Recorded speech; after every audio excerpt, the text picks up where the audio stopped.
Os Simuladores, de Anton Chekhov, voz Iba Mendes. A generala Marfa Petrovna Petionkina, ou como lhe chamam a Petionkina, que há 10 anos exerce a homeopatia, dá consulta numa terça-feira de maio. Diante dela, na mesa, é uma pequena farmácia homeopática, um tratado e balanças de precisão.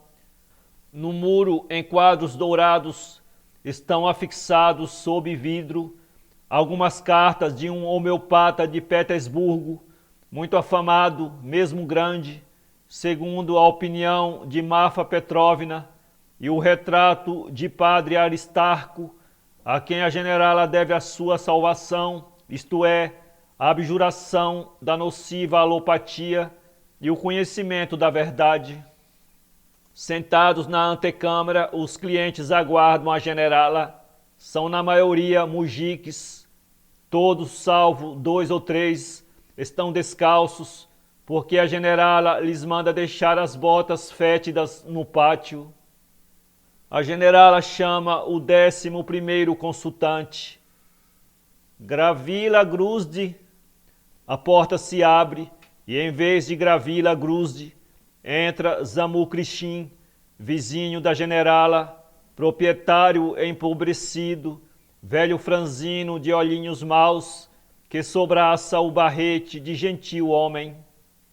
Pondo a bengala num canto, aproxima-se da generala e ajoelha-se silenciosamente diante dela. Kuzma Kuzmich, exclama a generala, toda afogueada. Que é que está fazendo, por amor de Deus? Enquanto for vivo, não me erguerei, disse Zamukrishin, colando os lábios na mão da generala. Que todo mundo me veja ajoelhado, meu anjo da guarda, benfeitora do gênero humano. Que todo mundo me veja, ó fada benfazeja que me salvou a vida, que me aclarou o entendimento cético. Estou disposto não só a ajoelhar-me diante de si, como também a ajoelhar-me no fogo, ó nossa maravilhosa Salvadora, ó Mãe dos órfãos e das viúvas. Estou são, ressuscitei, ó Maga. Tenho muito prazer, murmurou a generala, enrubescendo de contentamento. É grato ouvir. Sente-se, por favor. Terça-feira passada o senhor estava tão doente. E em que estado? É horrível lembrá-lo, disse Zamukrishin, sentando-se. O reumatismo me tolhia todos os membros e o corpo todo.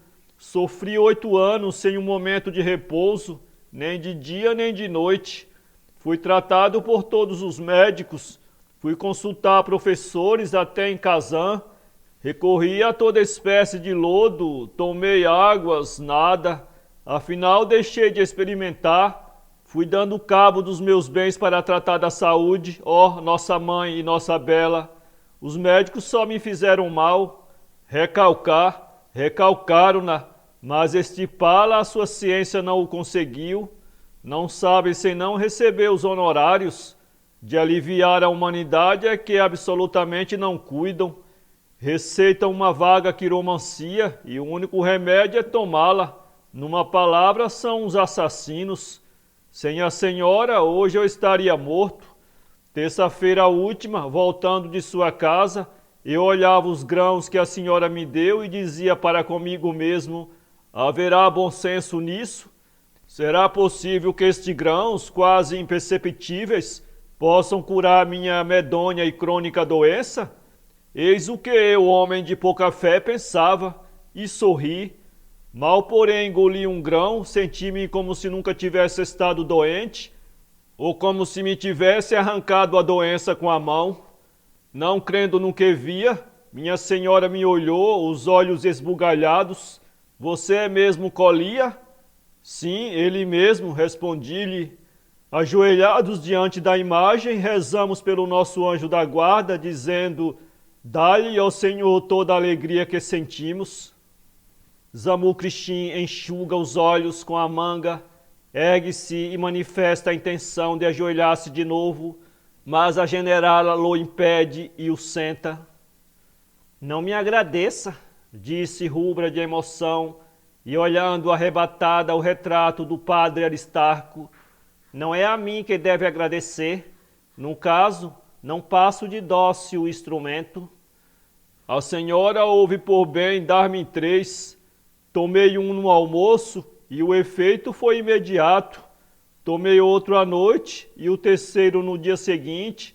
Quando sentia alguma dor aguda em qualquer parte, já me dispunha a morrer. Chegara a escrever ao meu filho em Moscou para que viesse. O Senhor, ó Salvadora, lhe transmitiu a sabedoria.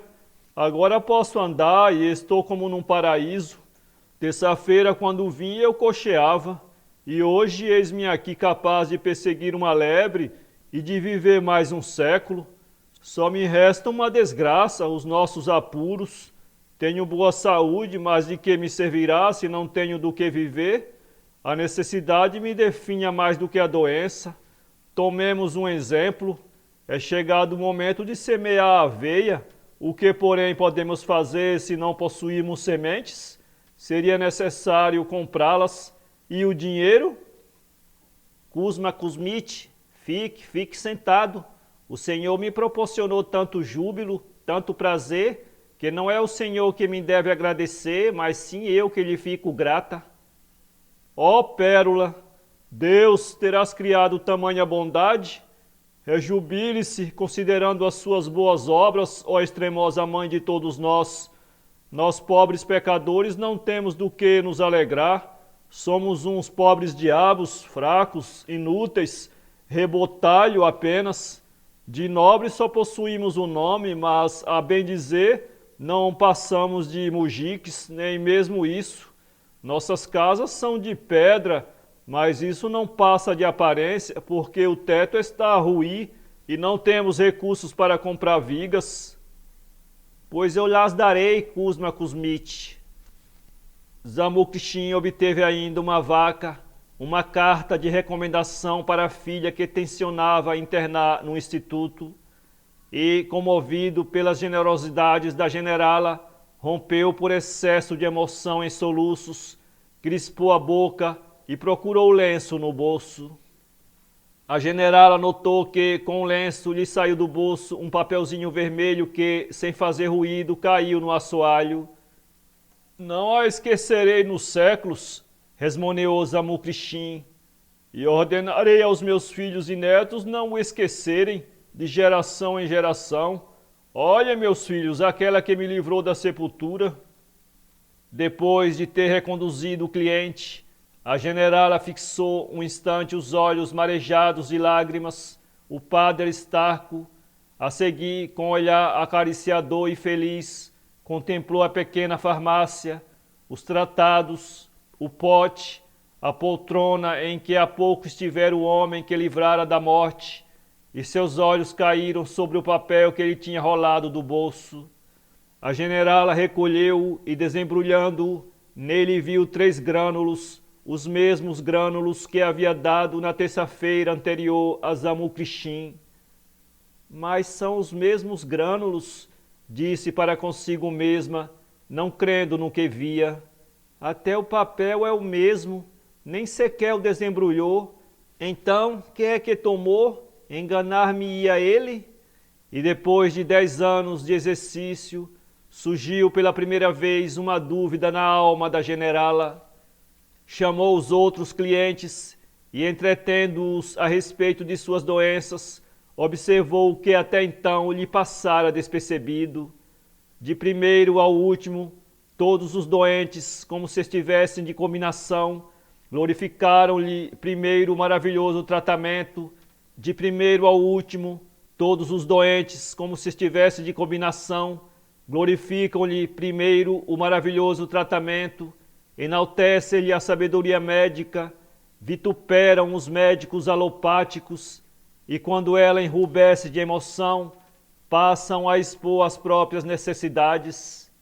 Este pede um pouco de terra para lavrar, esse outro madeira, aquele licença de caçar na mata e assim por diante. A generala fita a figura bonachona do padre Aristarco, que lhe revelou a verdade, e uma nova verdade começa a remorder-lhe o coração. A verdade é desagradável, dolorosa. O homem é astuto.